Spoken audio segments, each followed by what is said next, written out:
안녕하세요. 크립토 노마드입니다. 최근에 비트코인 하락세에 결정적인 역할을 했던 중국이 디지털 위안화 백서를 공개해서 주목받고 있습니다. 고위 관리들이 직접 나서서 언론 브리핑을 진행한 것만 봐도 중국 정부가 얼마나 심혈을 기울이고 있는지 엿볼 수 있습니다. 특히 이번 백서는 최종적인 완성본이 아니라 중간 과도기 성격을 가지고 있다고 볼 수 있는데, 완성도 안 된 백서를 중국 고위 관료들이 직접 나서서 외신 기자들을 상대로 브리핑까지 한 것을 보면 디지털 위안화를 이슈화시키려는 나름의 의도도 확인할 수 있을 것 같습니다. 물론 이번 백서에서도 비트코인을 비롯한 가상화폐를 폄하하는 것 역시 분명하게 적시되어 있습니다. 재미있는 것은 중국의 디지털 위안화 백서 발표 시점에서 베이징대 교수가 심각한 금융위기 가능성을 언급하면서 주목받고 있습니다. 각국 정부가 앞다퉈서 CBDC 도입 이슈를 논의하고 있는 상황에서 CBDC의 단점과 위험성이 거론된 것으로 볼 수 있는데, 이렇다 보니 더 주목받고 있는 모습입니다.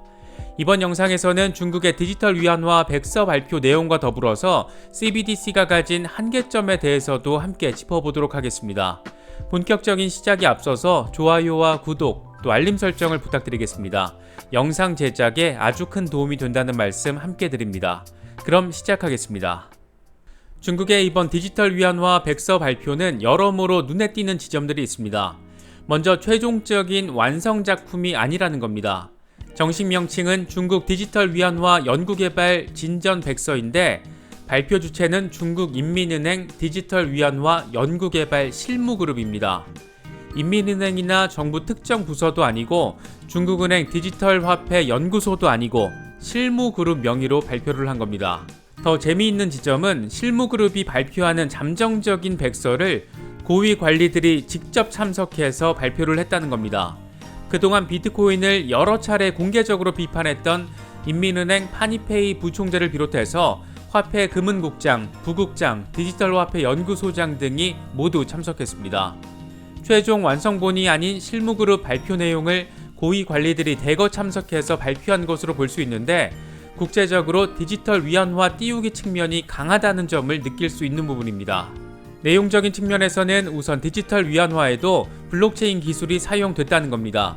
디지털 위안화 지불 시스템은 발행 측면에서 컨소시엄 블록체인 기술을 기반으로 통합 분산 원장을 구성한다고 합니다. 중앙은행은 거래 데이터를 체인에 업로드해서 데이터가 사실인지를 확인하고, 은행과 같은 운영기관은 장부를 대조하고 계정 유지, 관리, 또 백업 등을 수행합니다. 민감한 거래 정보는 해시 다이제스트를 사용해서 개인정보 보안을 지키고 분산 원장이 일으킬 수 있는 금융 데이터 보안 리스크도 피할 수 있도록 했다는 설명입니다. 또 하나 눈에 띄는 지점은 2021년 6월 30일 현재 이미 디지털 위안화 누적 거래 건수는 7천만 건이 넘어섰고, 금액은 무려 345억 위안, 우리 돈으로는 6조 원에 육박하는 규모입니다. 지금까지 발급된 개인 지갑만 2087만 개, 기업 지갑은 351만 개가 발급됐습니다. 이미 테스트를 거칠 만큼 거친 뒤에 이번 백서 내용을 공개한 것으로 볼 수 있는 부분입니다. 디지털 위안화 백서에는 비트코인 등 가상화폐에 대한 비판 역시 빼놓지 않았습니다. 백서에는 기본적으로 모든 암호화폐를 부정적으로 서술하고 있는데, 암호화폐는 투기에 사용돼 금융과 사회 안정을 위협할 수 있고 자금 세탁 등 불법적인 경제활동에 대한 결제 수단이 될 수 있다, 이렇게 지적하고 있습니다. 그렇다면 디지털 위안화는 이런 단점들을 모두 극복하고 모든 면에서 완벽한 것일까? 디지털 위안화를 잘못 다룰 경우에 심각한 금융위기가 초래될 수 있다는 분석이 나와서 주목받고 있습니다. 특히 이런 주장을 한 인물이 베이징 대학 교수라는 점에서 더 눈에 띄는 모습입니다. 황희핑 베이징대 교수는 기술은 항상 양날의 검이다. 디지털 위안화를 통해 당국은 실시간으로 통화 감시를 할 수 있어 대외 결제 시스템 감시 역량을 강화할 수 있다. 하지만 투기꾼 등도 기술을 활용해서 빠르게 일 처리를 할 수 있다, 이렇게 지적했습니다. 그러면서 이를 올바로 관리하지 않으면 심각한 금융 위험이나 금융 위기가 올 수 있다라고 강조했습니다. 컨설팅 업체 EY 분석가 헨리정 역시 사람들은 디지털 위안화 사용은 교육의 과정이자 문화적 이동이다.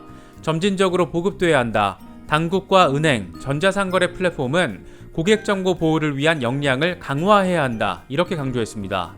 중국 당국은 이른바 통제 가능한 익명성을 강조하면서 인민은행이 통제와 사생활 보호 사이에서 균형을 유지하겠다라는 점을 강조하고 있습니다. 하지만 CBDC는 태생적으로 사생활 침해 가능성을 구조적으로 가지고 있습니다. 내가 어디서 뭘 사고 또 뭘 했는지가 모두 블록체인의 기록으로 남기 때문입니다. 지폐 사용보다 더 과도하게 프라이버시 침해 우려가 있는 겁니다. 그렇다면 과연 제롬 파월 미국 연준 의장의 말처럼 CBDC가 발행되면 가상화폐가 필요 없게 되는 것일까? 사실 CBDC는 기존의 화폐와 똑같은 역할을 합니다. 지폐가 디지털화된 것이고 사용처 추적이 더 명확해진 겁니다. 비트코인과 같은 가치 저장 수단이 될 수 있다고 볼 수도 없고 이더리움처럼 스마트 컨트랙트에 특화됐다고 볼 수도 없습니다. 다른 알트코인들과는 비교하기도 어려운 게 대부분의 알트코인들은 나름의 상품적인 특징을 가지고 있습니다.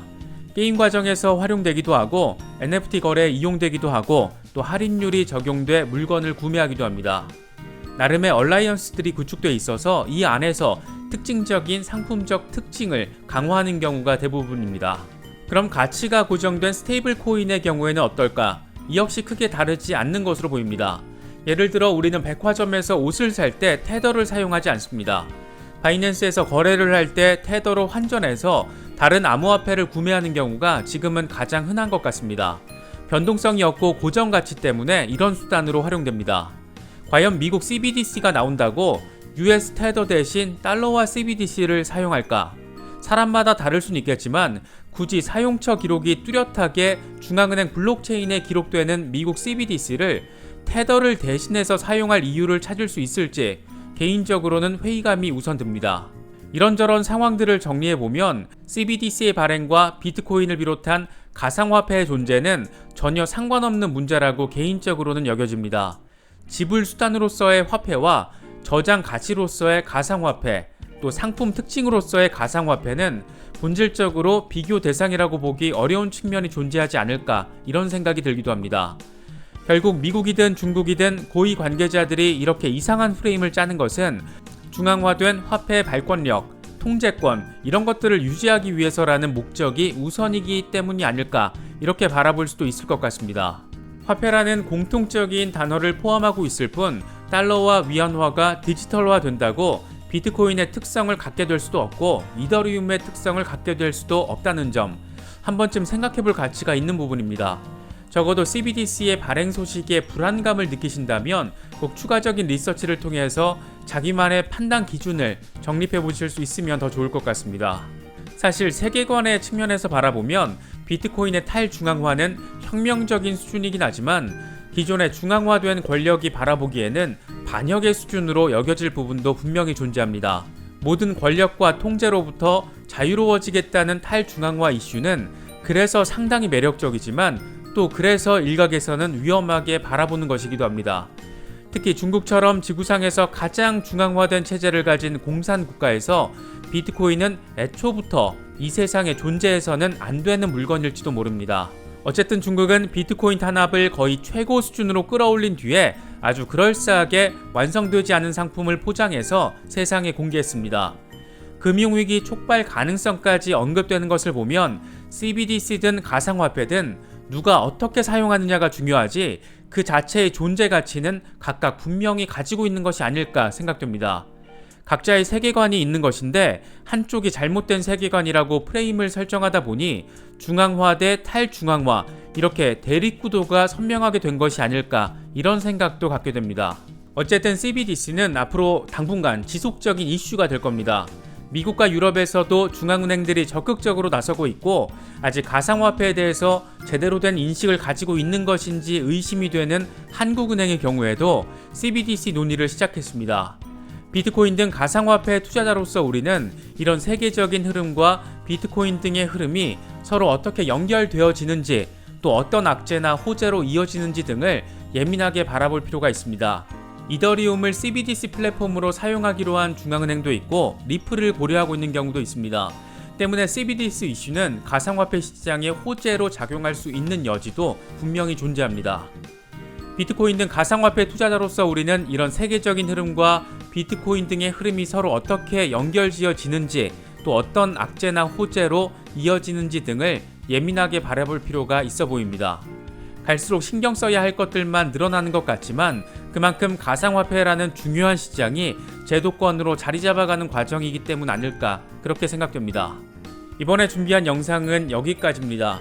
CBDC에 대한 팩트적인 상황과 제 개인 의견은 분리해서 받아들이시되 한번 어떻게 바라봐야 될지에 대해서는 곰곰 생각해 보실 수 있으면 좋겠습니다. 영상이 도움이 되셨다면 좋아요와 구독 또 알림 설정을 꼭 부탁드리겠습니다. 영상 제작에 아주 많은 도움이 됩니다. 언제나 성투하시기를 기원하겠습니다. 시청해 주셔서 감사합니다. 지금까지 크립토 노마디였습니다.